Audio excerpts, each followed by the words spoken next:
Hi friends, ఈరోజు మనం restaurant స్టైల్లో చికెన్ పకోడా ఎలా చేసుకోవాలో చూద్దామండి.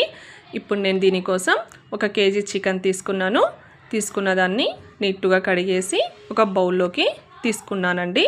అందులోకి సరిపడా ఉప్పు వేసుకోవాలి.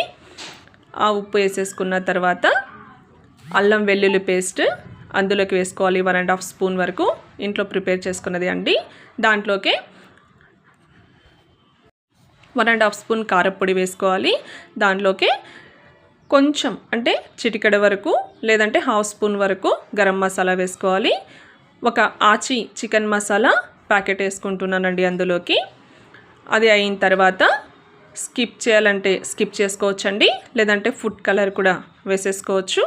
దాని తర్వాత అందులోకి కార్న్ ఫ్లోర్ వేసుకోవాలి. నేను ఒక 2.5 స్పూన్ వరకు వేసుకున్నానండి. క్వాంటిటీని బట్టి మీకు ఎంత కావాలంటే అంత మీరు వేసేసుకోవచ్చు. అది అయిన తర్వాత నీట్గా మనము ఒక ఎగ్ కూడా అందులోకి వేసేసుకోవాలి. ఎగ్గుతో పాటు అందులోకి కట్ చేసి పెట్టుకున్నటువంటి 1/2 నిమ్మకాయని పిండేసుకోవాలి. ఆ తర్వాత మనం వాటర్లో నీట్గా కడిగి పెట్టుకున్నటువంటి కొంచెం కొత్తిమీరని కూడా అందులోకి వేసేసుకోవాలి. అలా వేసుకున్న ఆ మిశ్రమం మొత్తాన్ని కూడా ఆ ముక్కలకి పట్టేటట్టు నీట్గా కలిపేసుకోవాలండి.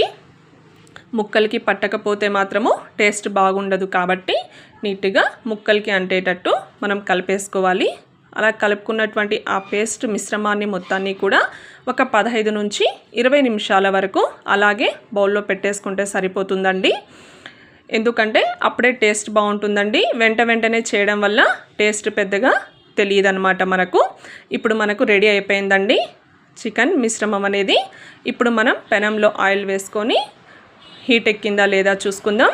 హీట్ ఎక్కిన తర్వాత మనం కలిపి రెడీ చేసి పెట్టుకున్నటువంటి ఆ చికెన్ ముక్కలన్నింటినీ కూడా ఒక్కొక్క దానిని మనం ఆయిల్లో వేసేసుకోవాలి. అలా వేసుకున్న తరువాత వెంటనే మనం దానిని అటు ఇటుగా కదపకూడదండి. కొంచెం 1 లేదా 2 నిమిషాల వరకు దాన్ని అలాగే వదిలేసి ఆ తరువాత ఆ చికెన్ పీసెస్ అన్నిటినీ కూడా మనము గరిటెతో ఒకసారి అలా కలుపుకుంటే సరిపోతుందండి. అలా కలుపుకున్న తర్వాత కొద్దిసేపటికి మనకు అవి గోల్డిష్ కలర్కి రావడం లేదా అవి మనకు వేగిపోయాయి అని మనకు తెలుస్తుందండి. అలా తెలిసిన తర్వాత వాటన్నిటినీ తీసేసి ఇంకొక బౌల్లోకి సర్వ్ చేసుకోవడమే. ఇలా మనం రెడీ చేసుకున్నటువంటి మొత్తం చికెన్ ఏదైతే ఉందో దాన్ని రెడీ చేసేసుకున్నామండి. చూడండి, ఎంతో టేస్టీగా ఉన్న చికెన్ పకోడా రెడీ అయిపోయిందండి. ఇందులోకి ఆనియన్, నిమ్మ చెక్క, కొంచెం కొత్తిమీర మరియు కరివేపాకు వేసేసుకుంటే రెస్టారెంట్ స్టైల్ రెడీ అయిపోయిందండి.